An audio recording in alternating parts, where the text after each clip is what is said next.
रमा क्रीडन भूर। हे राजन, बड़ा आनंद आया है। इतना समय व्यतीत हो गया, किसी को पता तक ना चली।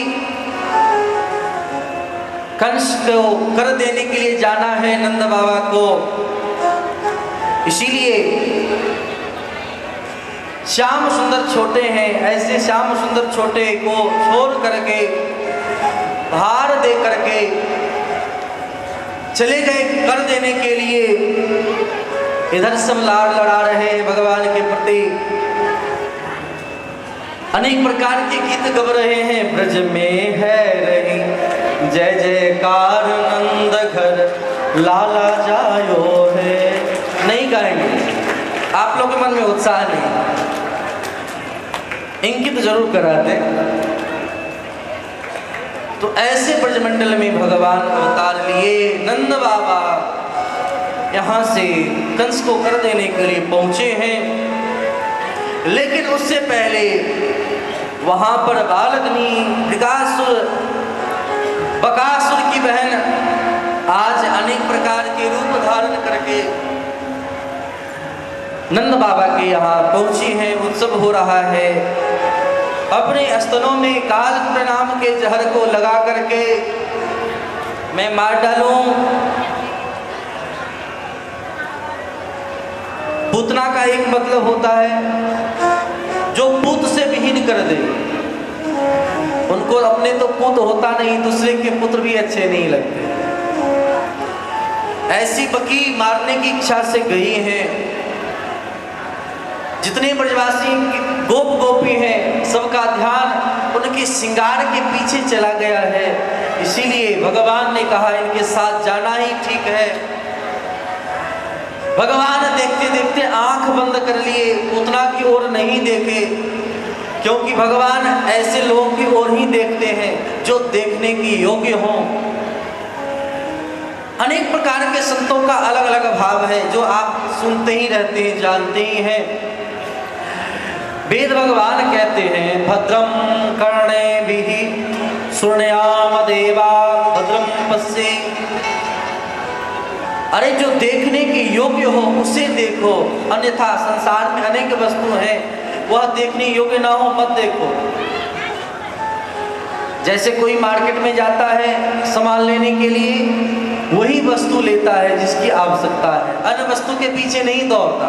उसी प्रकार बहुत सारे कारण हैं। भगवान ने कल्याण के भाव को रखते हुए ऐसे पूतना के जहर को पान किया है, दूध को पिया, और भगवान देखते देखते उसके प्राण को पी गए।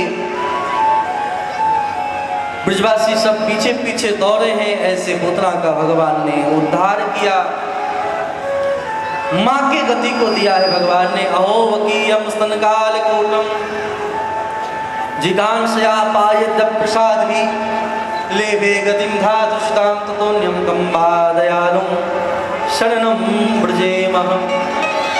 नंद बाबा कर दिए हैं, वसुदेव जी भेजे हैं, आप जल्दी जाओ, मुझे इच्छा नहीं लग रहा है।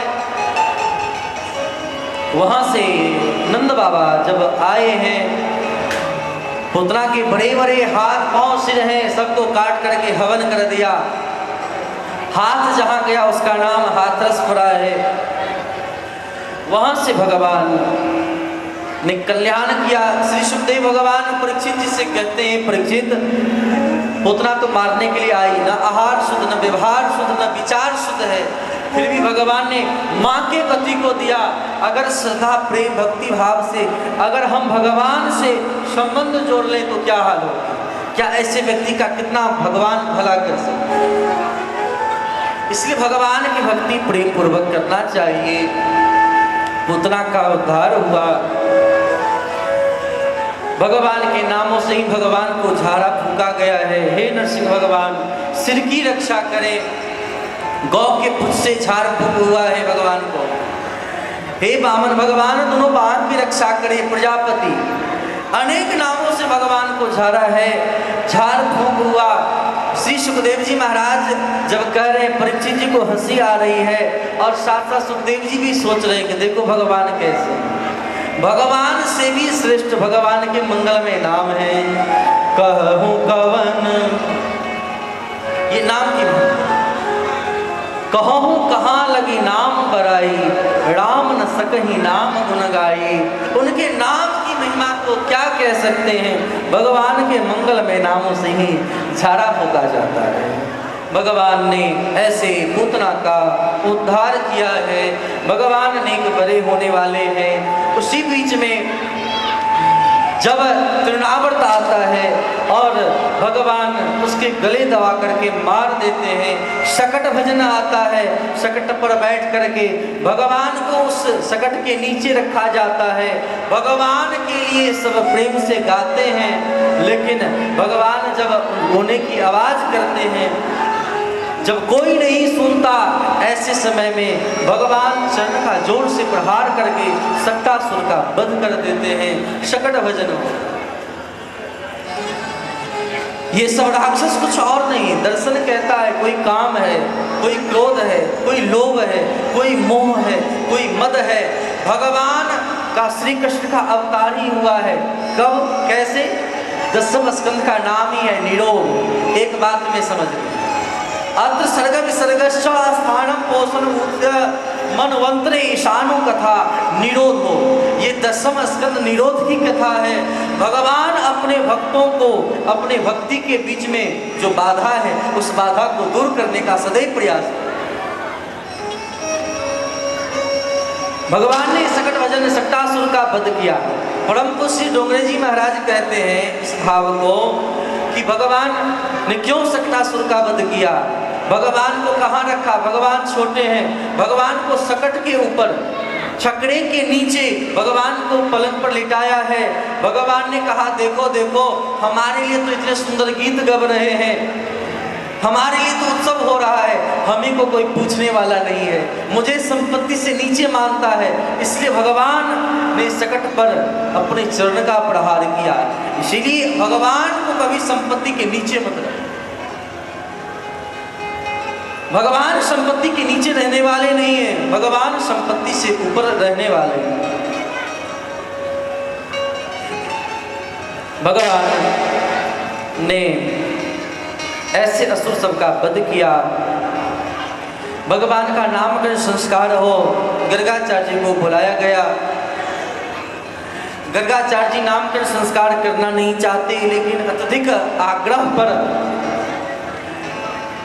आए हैं। गौशाला में छिप करके भगवान को नामकरण संस्कार भयो। एक को नाम बलम ख्यात बलम विदुहु, जो सबके मन को, जो सबको आनंद देंगे और बल अधिक होगा, इसलिए इनका नाम बलराम।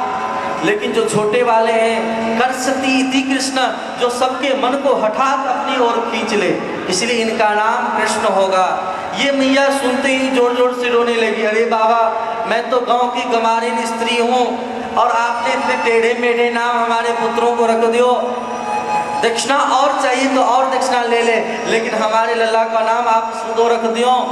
बाबा बोले कि नहीं नहीं मैया, आप हट मत करियो, आप अपने पे सुंदर नाम रख लो। तब मैया कहीं जाको नाम आपने कृष्ण रखो, मैं वाको कान्हा कहूँगो, और जाको नाम आपने बलराम कहा, वाको मैं बलुआ कहूँगी। बोलिए श्री कन्वा बलुआ भगवान की जय हो। भगवान श्याम सुंदर नहीं बड़े है गए, धीरे धीरे चलना सीखते हैं। करवट बदले मैया ने उत्सव कियो, ब्राह्मणों संतों को खूब दान दक्षिणा दियो। अब चलते चलते मैया जब देखती हैं लल्ला नेक आगे बढ़ जाए, गोबर के साथ खेलवे लगे। मैया ढूंढ ढूंढ करके जब थक जाती हैं, लल्ला के पास जाते, लल्ला तय कहाँ हो? ऐसे समय में लल्ला को गोबर के साथ खेलते देख करके मैया खींच करके कहती, कहीं पूर्व को सुअर तो ना आए हो? सुअर को गोबर से कीचड़ से बड़ा प्रेम होयो करें। श्याम सुंदर मुस्कुरा करके बलराम जी की ओर देख करके बोले, भैया भैया देखो, मैया मुझको पहचान गई, मैं पूर्व को सुअर भी तो हूँ, मैंने सुअर अवतार दिया। बोले राधे राधे। भगवान के अवतार ऐसे मधुर मधुर हैं, भगवान जब गोबर के साथ खेलते हैं, अपने मुखार बिंद पर लगाते हैं। दुनिया वाले अनेक प्रकार के क्रीम पाउडर लगा करके भी सुंदर नहीं बन पाते, लेकिन हमारे श्याम सुंदर जब गोबर भी लगाते हैं तो बड़े सुंदर लगते हैं, बड़े मनमोहक लगते हैं। इसलिए हमारे गिरिराज भगवान को गोबर का तिलक किया जाता है। बोलिए श्री गोविंद भगवान की। मैया लल्ला को उठा करके वहां दिलाती हैं, ला करके सुंदर जल से स्नान करा करके सुंदर वस्त्र आभूषण पहना करके उसे रिझाती हैं, उसे खेल खिलाती हैं। भगवान ने आज सुंदर वस्त्र पहन रखो है और मैया उंगली पकड़ के चलना सिखाती हैं, जिसका चित्र